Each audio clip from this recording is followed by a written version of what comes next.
La ilaha illallah Muhammadun Rasulullah alaihi salatullah wa alihi wal ahibba.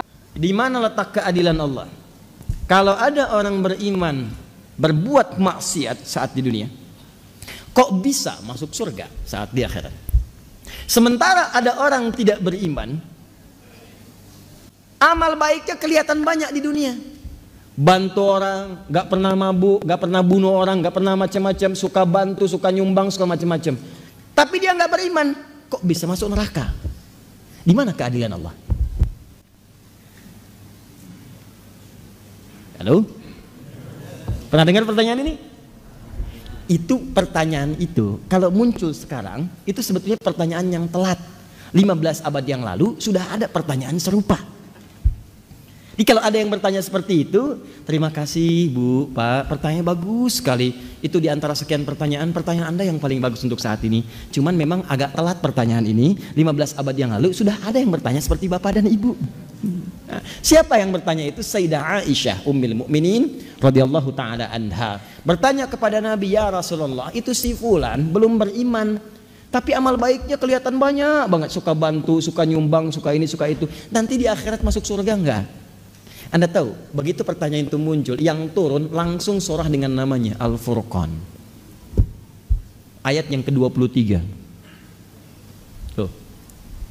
Ya, kalau Anda nggak belajar nih isi-isi di Quran, kadang-kadang tuh logika semacam ini kalau iman kita lemah itu bisa langsung jatuh seketika. Dan ketika jatuh pada titik nol itu mudah diarahkan kemanapun. Banyak orang di brainwash kemudian, jadi pindah kemana aja. Bahkan nanti bisa keras, bisa kasar, bisa tembak orang, bunuh orang, kerjain ini, kerjain itu. Yang tadinya baik tiba-tiba bisa jadi bermusuhan, bisa jadi macam-macam. Itu hati-hati. Wa qadimna ila ma 'amilu min 'amalin faja'alnahu haba'an manthura. Quran surah ke-25 ayat 23. Dilihat sini. Saya berikan dulu petanya. Gambaran singkatnya. Kita tinggal di mana sekarang? Di bumi. Oh. Kenapa? Oh, ya sudah. Kalau sudah tidak ada harapan untuk kehidupan di bumi, maka saya sarankan pindahlah ke Bekasi. Karena banyak sekali harapan di Bekasi. Harapan Indah, Duta Harapan, sampai ujung harapan.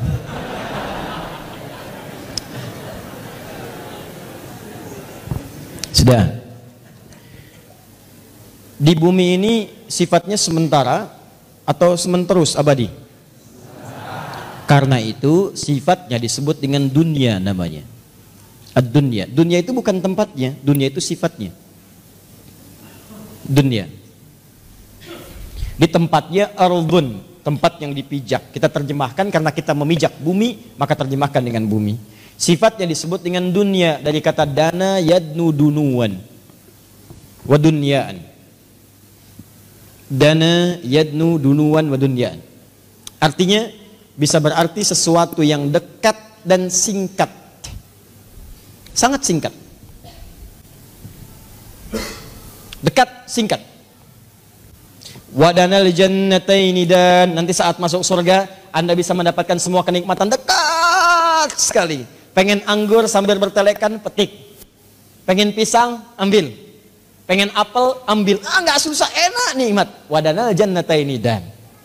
Baik. Dunia itu sifat dari kata dana, mengambil makna yang kedua, sesuatu yang singkat. Kenapa kehidupan di bumi disebut dengan dunia? Ingin menunjukkan bahwa semua yang kita jalani rasanya teramat singkat. Masanya begitu dekat.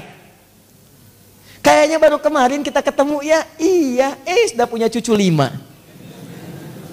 Kayaknya baru kemarin kita ketemu ya.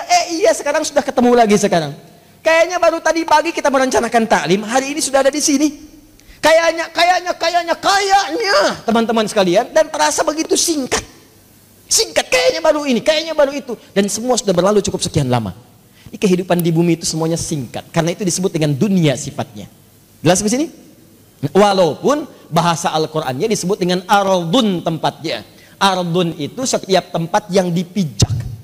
Nah, karena kita memijak bumi, maka bumi disebut ardun. Kalaupun Anda sedang misal jalan-jalan atau yang ada kegiatan lain keluar bumi. Misal saya tahun depan mau liburan ke bulan, gitu. Nah, begitu Anda menginjak bulan, maka bulan pun menjadi ardun. Ardun, bulannya bahasa Arabnya komarun. Komar itu bulan, badrun itu purnama. Cuma ketika Anda keluar dari bumi memijak bulan dan menetap misalnya dalam beberapa waktu di situ, maka ketika Anda pijak itu menjadi ardun bagi Anda. Kalau sudah jadi ardun, maka tetap berlaku hukum zikir kepada Allah Subhanahu wa taala. Inna fi khalqis samawati wal ard wa ikhtilafil laili wan la ayatil liulil. Siapa ulul albab itu? Alladzina yadhkuru qiyaman wa qu'udan wa 'ala.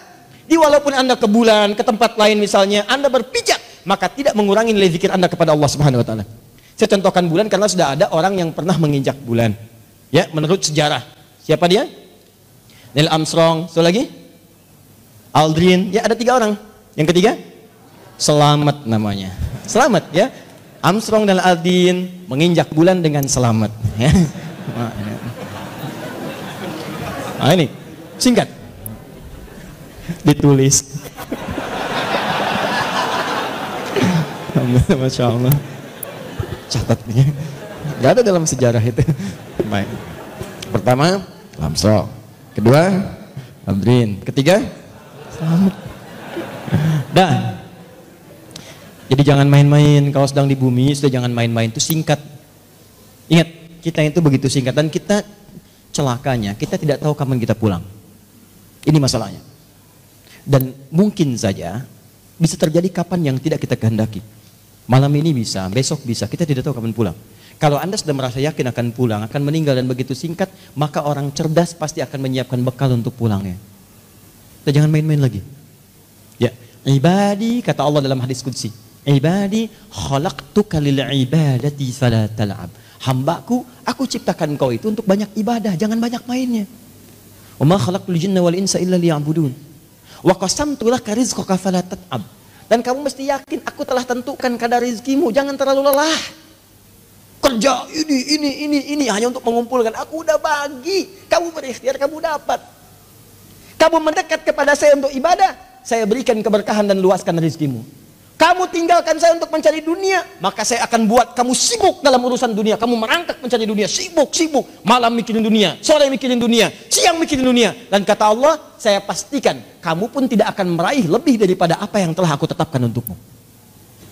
Di bawah secapek Anda pun dapatnya cuma segitu juga. Jangan terlalu banyak mainnya. Nah, jadi ketika Anda tinggalkan ini, bumi, pindah kemudian di satu tempat persimpangan, alam pemisah, disebut dengan barzakh. Barzakh itu pemisah. Bainahuma barzakhul la yabghiyan. Nah, kemudian tempatnya disebut dengan kubur. Afala ya'lamu idza bu'thira ma fil kubur. Nanti dari sini pindah kemudian ke akhirat. Di akhirat ini secara cepat baru kita bicara surga dan neraka. Surga dan neraka. Tengah-tengahnya ada Araf. Jadi kalau kita ingin bicara surga dengan neraka, fokus baik-baik, maka tempat yang dibicarakan bumi atau akhirat? Saya ulang.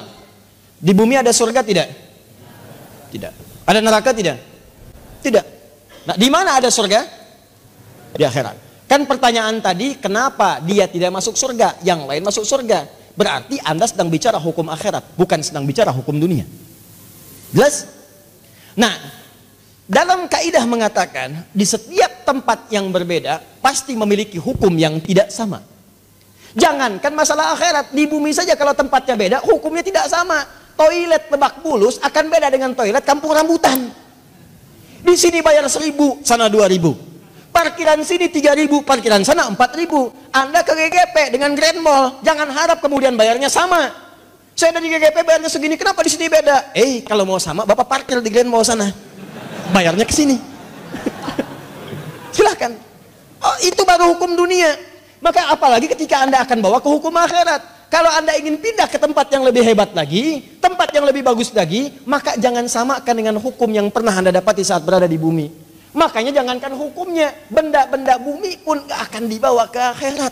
Makanya ketika seseorang kemudian wafat itu artinya meninggalkan bumi, meninggalkan dunia, maka disebutlah kemudian telah meninggal dunia. Kenapa kalimatnya meninggal dunia? Orang sudah paham kok, wafat juga cukup wafat.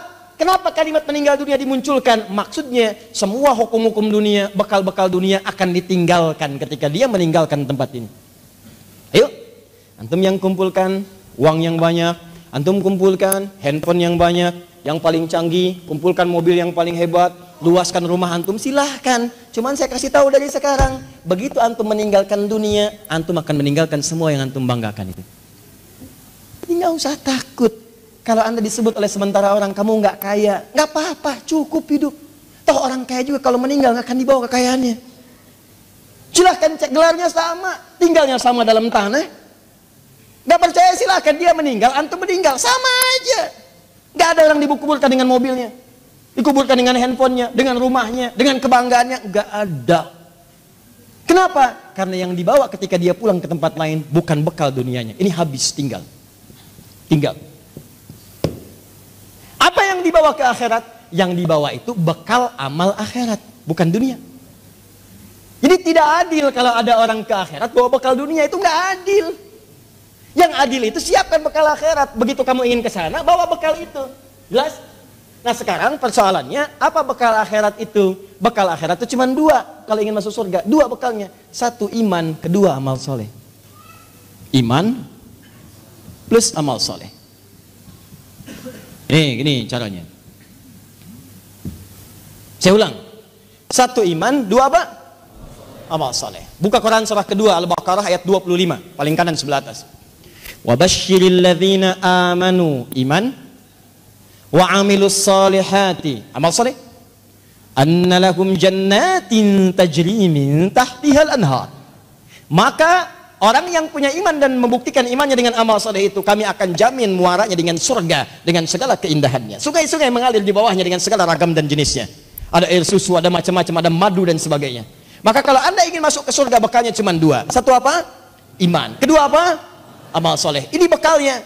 Pertama iman, diberikan bekal semua. Semua yang lahir itu membawa iman dalam dirinya. Cuman yang merubah itu lingkungannya. Kullu mauludin yuladu alal fitrah. Semua yang lahir dari rahim manusia manapun membawa fitrah. Fitrah diantaranya apa? Keimanan. Dari mana taunya? Buka Quran surah 30 ayat ke-30. Fa'aqim wajhaka lid-dini hanifa. Hadapkan dirimu kepada din yang sesungguhnya, yang lurus, yang benar. Apa itu din? Islam. Tahu dari mana? Quran surah ketiga ayat 19. Inna dina indallahil Islam. Teruskan ayat yang tadi. Fa'aqim wajhaka lid-dini hanifa. Din Islam. Fitratallahi allati fataran nasa 'alaiha. Itulah fitrah yang Allah berikan pada setiap manusia. Dia orang itu semua lahir ada fitrah, fitrahnya itu beriman. Cuman sayang kata Nabi, kullu mauludin yuladu 'alal fitrah fa abawahu yuhawwidani aw yunassirani aw yumajjisani. Maka lingkungan abawa itu bukan cuma orang tua. Kadang orang tuanya muslim, disekolahkan di tempat yang bukan islami, terbawa, pindah keyakinan, iman hilang. Itu jadi masalah. Gaul di tempat orang yang tidak beriman, ke bawah, ngobrol diskusi ke bawah, pindah hilang keimanan. Itu bekal iman tidak ada, tinggal amal soleh. Apa bentuknya amal soleh? Nih, banyak. Setiap kegiatan kita berpeluang jadi amal soleh kalau dilakukan dengan iman. Contoh, mau duduk? Bismillah. Begitu saya duduk, itu kalimat bismillah ya, itu yang menjadikan duduk saya mendapatkan pahala. Itu yang disebut dengan amal soleh. Saya ulang ya, saya ulang. Fokus.